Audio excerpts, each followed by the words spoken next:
राग बरा नाही, क्रोध बरा नाही.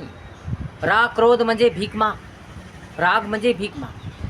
म्हणून क्रोध बरा नाही हा विषय आपण पाहत आहोत. या विषयाचे सविस्तर विश्लेषण करणार आहोत. व्हिडिओ पूर्ण पहा, लाईक करा, शेअर करा, कमेंट्स करा आणि आपल्या चॅनलला सबस्क्राईब करायला विसरू नका. तर बघूया, राग बरा नाही, क्रोध बरा नाही. राग क्रोध म्हणजे भीकमा.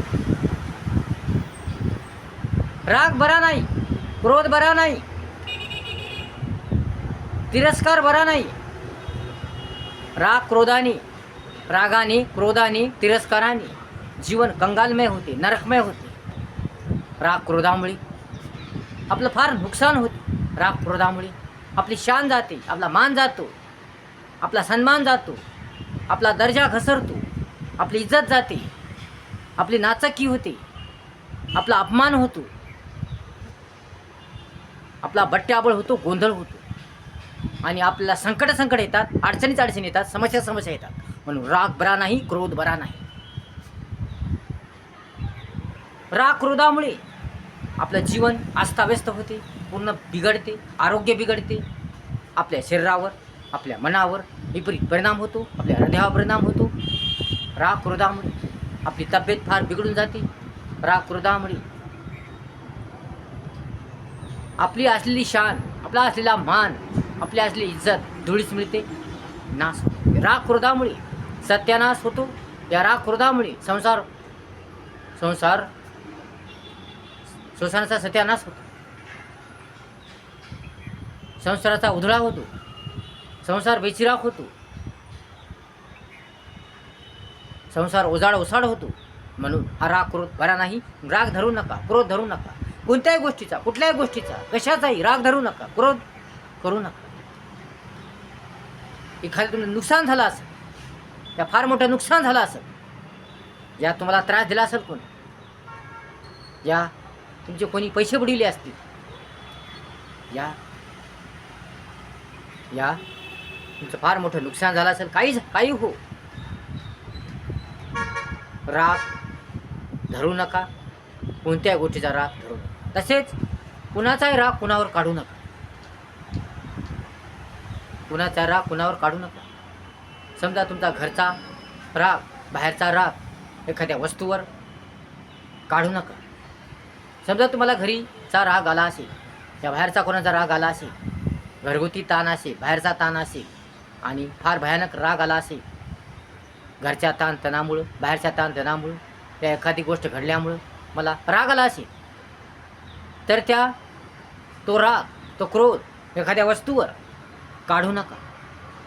त्यामुळे तुमची वस्तू सत्यानाश होते, बेचिराख होते आणि त्यामुळे तुम्हाला डबल ती वस्तू घ्यावी लागते आणि डबल पैसे लागतात. म्हणून तुमची मेहनत वाया गेली, वेळ वाया गेला, पैसा वाया गेला. म्हणून कशाचाही राग वस्तूवर काढू नका. राग क्रोध बरा नाही. या राग क्रोधामुळे जीवन सुंदर होत नाही. या राग क्रोधामुळे प्रेम टिकून राहत नाही. या राग क्रोधामुळे सत्यता टिकून राहत नाही. या राग क्रोधामुळे मायादया टिकून राहत नाही. या राग क्रोधामुळे संसार टिकून राहत नाही. या राग क्रोधामुळे परिवार जवळ राहत नाही. या राग क्रोधामुळे कोणी जवळ येत. म्हणून राग क्रोध असू नये.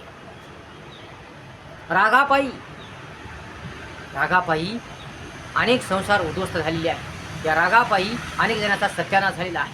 या रागापायी अनेक जण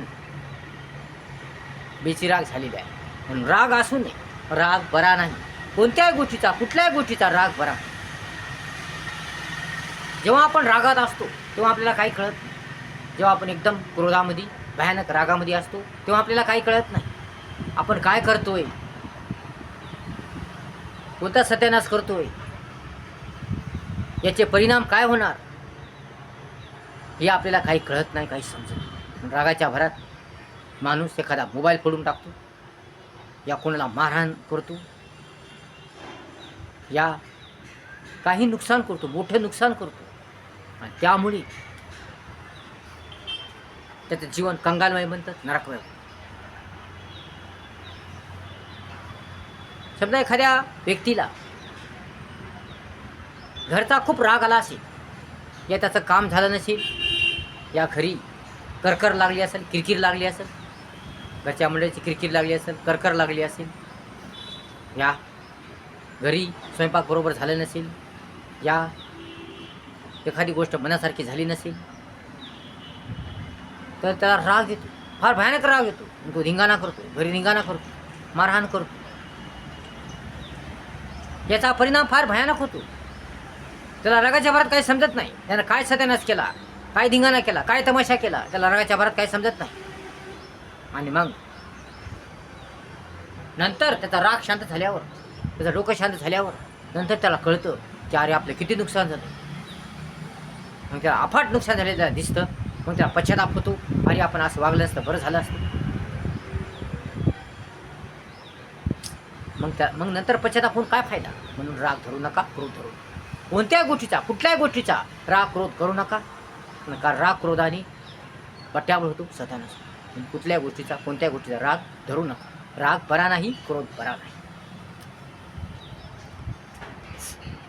राग आणि क्रोध या दोन गोष्टी ठेवून गाडीही चालू नका. तुम्ही जेव्हा रागामध्ये असता, तुम्ही जेव्हा क्रोधामध्ये असता, तेव्हा तुम्हाला काही समजत नाही, कळत नाही. रागाच्या भरात कोणतंही वाहन चालू नका. रागाच्या भरात कोणतंही काम करू नका. रागाच्या भरात कोणताही निर्णय घेऊ नका. रागाच्या क्रोधाच्या भरात कोणताही निर्णय घेऊ नका. कारण राग आणि क्रोधामध्ये निर्णय घेतलेला चांगला नसतो, योग्य नसतो, लायक नसतो. म्हणून राग क्रोधामध्ये कोणताही निर्णय घेऊ नका. कुठलाही निर्णय घेऊ नका. कोणताही धोरण ठेवू नका, कोणतीही नीती ठरवू नका. आणि कोणत्याही वाहनावर जाऊ नका. कोणत्याही वाहन चालू नका. कोणत्याही प्रकारचं वाहन चालू नका. जेव्हा तुम्ही रागामध्ये असता, जेव्हा क्रोधामध्ये असता, जेव्हा तुम्ही भयानक रागामध्ये असता, तेव्हा कोणत्याही प्रकारचं वाहन चालू नका. आणि कोणताही निर्णय घेऊ नका. कोणतेही डिसिजन घेऊ नका. डोकं शांत करा, तुमचा राग शांत करा, तुमचा क्रोध शांत करा. आणि नंतर शांत मनाने एखादं निर्णय या धोरण तुम्हाला जो ठरवायचा आहे, धोरण ठरवायचं आहे, जे नियोजन करायचं आहे, जो प्लॅन करायचा आहे, जो निर्णय घ्यायचा आहे, नंतर घ्या. डोकं शांत ठेवून शांत मनाने पद्धतशीररित्या व्यवस्थितरित्या निर्णय घ्या. तर तो निर्णय तुमचा चांगला होईल आणि तुमचं काम होईल, तुमचं काम सुंदर होईल. परंतु रागाच्या भरात, क्रोधाच्या भरात जर निर्णय घेतला तर तो निर्णय तुमचा योग्य ठरणार नाही आणि त्यामुळे तुमचं नुकसान होईल, भरपूर नुकसान होईल. म्हणून राग क्रोध बरा नाही, राग क्रोध धरू नका. तुम्ही एखादा मोबाईल घेतला भारीचा, 70-80 हजाराचा मोबाईल आहे, या 1 लाखाचा 1.5 लाखाचा मोबाईल आहे तुमच्याजवळ, हाही मोबाईल. आणि एखाद्या वेळेस मोबाईल चालत नसेल, या बॅलन्स संपला असेल, या तुमचं अगदी महत्त्वाचं काम असेल, पण त्यावेळी तुमचा मोबाईल चालत नसेल, या अचानक तुमचं बॅलन्स संपला असेल, या नेटवर्क नसेल, बॅलन्स असून नेट येत नसेल, किती वेळ झालं तुमचे नेटच नाही, बंद आहे, तुम्हाला महत्त्वाचं काम आहे, अर्जंट काम आहे. अशा वेळेस तुम्हाला राग येतो. अशा वेळेस तुम्हाला फार भयानक राग येतो. का तुमचं काम होत नाही, नेटच चालत नाही, तुमचं काम होत नाही, तुम्हाला अर्जंट काम करायचं असतं, महत्त्वाचं काम असतं, अर्जंट काम असतं. आणि त्यामुळे तुम्हाला मोबाईल चालत नाही, नेट चालत नाही. आणि त्यामुळे तुम्हाला राग येतो, फार भयानक राग येतो. आणि तुम्ही रागाच्या भरात तुम्ही मोबाईल पडून टाकता. आणि त्यामुळे नुकसान कोणाचं होतं? तुमचं होतं. म्हणून अशा वेळेस विचार कर. राग येऊ नये, क्रोध येऊ नये. पण रागाच्या भरात तुम्ही वस्तू फोडलेली, ती महागाची 1-1.5 लाखाची वस्तू फोडली आणि डबल तुम्हाला मग तीच वस्तू घ्यावं लागेल, डबल तेवढेच पैसे तुम्हाला लागतील. नुकसान म्हणजे तुमचं. म्हणून राग क्रोध धरू नका. कोणता राग कुठल्याही वस्तूवर काढू नका. वस्तूनं काय केलं? वस्तू तर निर्जीव असते. वस्तूने तुम्हाला काय केलं? मोबाईलने तुम्हाला काय केलं? एखाद्या वस्तूने कोणत्या वस्तूने तुम्हाला काय केलं? त्याचा राग काला काढता? त्या वस्तूवर राग कशाला काढता? ती वस्तू का सजीव आहे का? त्या वस्तूला का बोलता येते का? म्हणून आपला राग, आपला कुठलाही राग, कोणताही राग, घरगुती राग, बाहेरचा राग एखाद्या वस्तूवर का काढता? म्हणून एखाद्या वस्तूवर कशावर काढू नका. मोबाईल असो, गाडी असो, काही असो, आपला राग कोणत्याही वस्तूवर काढा. नेटवर्क नसेल तर मोबाईलची काय चूक? गाडीचं तेल संपलं असेल तर गाडीची काय चूक? कशाचा राग, कोणत्याही राग एखाद्या वस्तूवर कशावर काढू नका. त्यामुळे तुमचंच नुकसान होतं, तुमचंच नुकसान होतं. म्हणून राग काढा. राग बरा नाही, क्रोध बरा नाही. राग क्रोधामुळे तुमची तब्येत बिघडते, राग क्रोधामुळे तुमचं नुकसान होते, राग क्रोधामुळे तुमचं मन शांत राहत नाही, राग क्रोधामुळे बरेच विपरीत परिणाम होतो. राग क्रोध धरू नका. कशाचाही कुठलाही राग क्रोध धरू नका. राग क्रोध बरा नाही. राग आला, भयानक राग आला की तुम्ही दारू पिता. एखादा समजा टेन्शन आलं, ताण आला, या राग आला, क्रोध आला, तुम्ही रागाच्या भरात दारू प्यायला जाता आणि दारू पिऊन तुमचंच नुकसान करता, दारू पिऊन तुमचंच आरोग्य बिघडतं.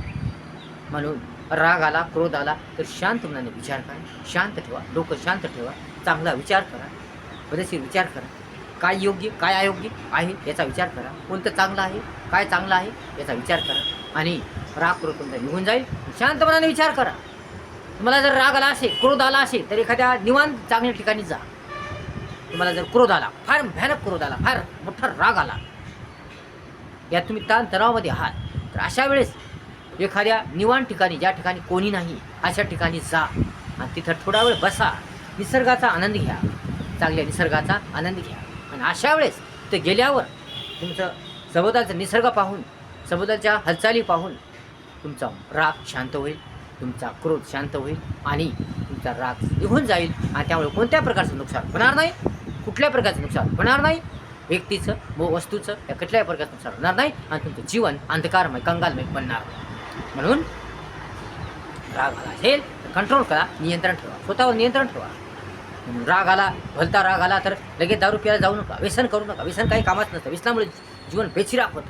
म्हणून कुठलाही राग, घरगुतीचा राग, घरचा राग, दारचा राग, कुठलाही राग एखाद्या वस्तूवर, एखाद्या व्यक्तीवर, कुणावरही काढू नका. रागामुळे संसार उद्ध्वस्त होतो, रागामुळे आपलं जीवन कंगालमय बनतं, रागामुळे आपलं जीवन नरकमय बनतं. राग क्रोध धरू नका. राग बरा नाही, क्रोध बरा नाही, राग क्रोध बरा नाही. राग क्रोधामुळे सुखी जीवन नाही, राग क्रोध बरा नाही. व्हिडिओ जर आवडला असेल लाईक करा, शेअर करा, कमेंट करा आणि आपल्या चॅनलला सबस्क्राईब करा विसरू नका. धन्यवाद.